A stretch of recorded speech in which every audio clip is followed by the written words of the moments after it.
Welcome to Sutures and Cents, where Tegater meets top line and Surgiflow meets soft costs. In ambulatory surgery centers and hospital operating rooms, we talk clinical to business people, and we talk business to clinical people. I'm Mark Copeland. Ryan Pistone is the director and editor, and we are Sutures and Cents. Never, ever, ever, ever submit a new product approval request form without blank. So we're trying something a little bit different with Sutures and Cents now. And I'm going to start with my thoughts on what's happening in value analysis. And today we're going to start with the one thing I tell anyone, I get asked this a lot. What's the one thing we could do right now to get better at getting our new products approved by the value analysis? And I say this: never, ever, ever submit it, whatever the it is, without blank. Now, I've had some people say, a huge cost savings? No, although that always helps, but that is not necessary for a new product request to be approved. Never do it without your fingers crossed. Well, I don't know if it doesn't help. It certainly doesn't hurt. But no, I've submitted several of them that have been approved without my fingers crossed. So never, ever, ever submit a huge product approval request without tears in your eyes. That I've done a couple of times. No, the answer is what we call a home run summary.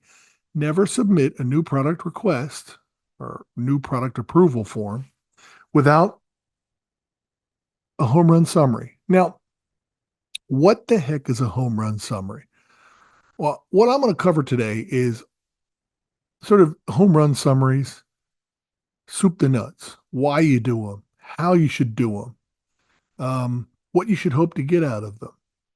And because I just think if we do this, if people in med device do this, you will be shocked at how your approval goes. Like, you'll get that same product approved more often, more rapidly, and it's this just by doing this one thing. So, what is a home run summary, right? Well, let me back up. Okay. Some of you are probably familiar with what's known as an executive business summary. And it's the way the C-suite talks to each other. And it goes something like this. Let's say we run a small bakery, for argument's sakes. And we know we need to invest, or we think we need to invest in some new delivery vans, right? So my director of logistics would come to us and say, or VP of logistics would say, hey, listen, here's the problem. We're adding all these new customers and they're in different geographies and different places. And we just don't have enough trucks to deliver. We got plenty of product, plenty of customers, not enough trucks. And they would say, there's the problem or the situation. It's one or two sentences. Plenty of product, plenty of customers, not enough delivery trucks to handle the orders. And they would say, so we need to invest, let's say, $500,000. And that's going to get us 5 new state-of-the-art Mercedes-Benz delivery trucks. But we anticipate on that $500,000 investment that we will increase revenue like by this amount blank, which will be a return on our investment of a return on our $500,000 investment of 3x, 4x over this many years. And so it's really basically that. It's what's the situation or problem, what's the investment requested, and what's the expected return on investment or cost benefit analysis. It sort of depends on how you want to do it. But that's an executive business summary. And I've talked to C-suite people, and they've said to me, this is how we talk to each other. When we propose something, that's what we do. Very matter of fact. Now, we don't do it. I'm going to tell you, I started doing that a couple of years ago on these new product requests, and my new product request approvals jumped just because I started doing an executive business summary.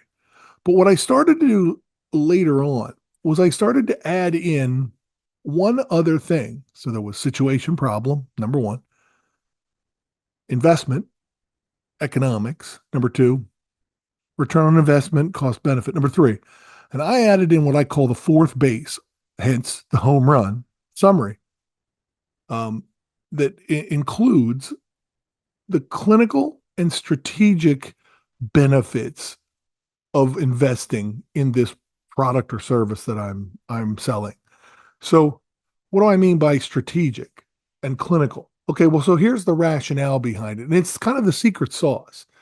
The rationale behind this is um, you're talking to a committee, a decision making committee that has business people on it, like our bakery, right? But also has doctors and nurses, clinical people on it. And clinical is a very important part of every value analysis decision. Sometimes doesn't feel that way, but I promise it is. So I've added this in to say, let's talk about strategic first. My whatever product helps the hospital or health system in this case hit some of its stated strategic goals. One might be nurse retention. So I know if we do this thing and it takes some of the whatever the software is, let's say, and it takes some of the administrative burden off of my nurses, I know that that helps them retain nurses and improves their job satisfaction. Those are very important strategic goals that health systems have.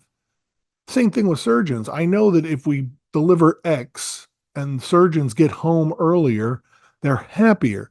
So it helps not with just surgeon satisfaction, but it also helps with surgeon retention. Now, those are strategic goals of the business people on a value analysis team.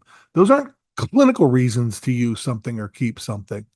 Um, Clinical ones would be something like, hey, this is going to shorten our length of stay. This is going to increase our OR utilization and let us get more patients treated safely and happily, or we'll decrease blood loss. We'll get the patient to normotensive right after surgery, or get their blood chemistries corrected shorter. Those are clinical things, and they oftentimes are based on guidelines or KPIs or key performance indicators you'll hear. They're often measured, but that would be a clinical part of it. So when you give this home run summary, you say, here's the problem, here's the situation, here are the economics, here's the investment required, right? So it's going to cost you $500,000 to buy our robot, for argument's sakes. But if you do that, you're going to see a 3x return on patients' referrals because patients are requesting this, which by the way is a return on investment and a strategic initiative of hospitals and health systems is to keep patients in their system. And it will also allow you to increase your bariatric program and achieve blank, blank, and blank. Not to mention, increase our minimally invasive procedures from 27% to 39%, we've estimated. That would be a KPI that's clinical, right? When I've done this, and the best way to do it is to understand what the hospitals or health systems strategic goals are and their clinical KPIs or goals that they're trying to hit, and tack them on at the end of an executive business summary. When you do this, your champion can present it. You can put it in an email. You can plug it into Lumiere, and it goes very quickly. It's a 45 to 60-second presentation that your champion can actually write on an index card and read aloud. It's that simple. When you do this, your approvals double, and the time to decision is cut oftentimes by at least a third, in my experience, over the past 5 to 7 years. It's significant. It doesn't get everything approved, and it doesn't get everything approved as fast as any of us would like, but it certainly accelerates it. So just by adding this home run summary, touching the fourth base, home plate, if you will, you now have tailored it to the committee, which speaks for the health system. Now, you'll notice your champion probably doesn't know this. Your champion has probably never delivered these. So you need to understand the structure of it. And oftentimes you have to ghost write it for them, or at least help them write it. Now, I always say to my champions before they submit anything, look, I'm going to give you something that I think will really dramatically help us get this approved. But if there's one word, one comma in it that you don't believe in, delete it, redline it, take it out, tell me what it is. And maybe there's something I've missed because I don't want them to submit anything that they don't believe in wholeheartedly. Now, they may have a whole other rationale behind why they want it. They may think it makes their cases easier, their job better, their outcomes improved. But that's not the whole story when you're dealing with a value analysis team. But I have found that if you can do a home run summary and submit it, your chances go through the roof of success. Now, let me caveat emptor that, right? Let me caution you, particularly when you're having a champion submit it. You have to make sure that they understand that this home run summary doesn't win the game. What it does is it gets the attention of the value analysis team. They say, hold on, now what was that? We have this problem. We need to invest in it. We think we'll make money on it, or at least it'll pay for itself in X amount of time. And it'll help us hit this, and these goals.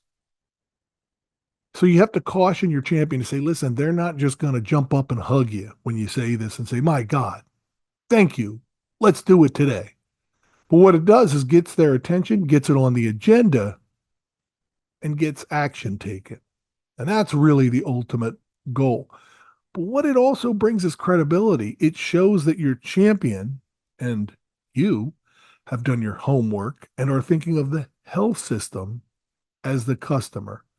So never, ever, ever submit a new product request or approval form, regardless, through Lumiere, through email, through a champion, smoke signal, doesn't matter.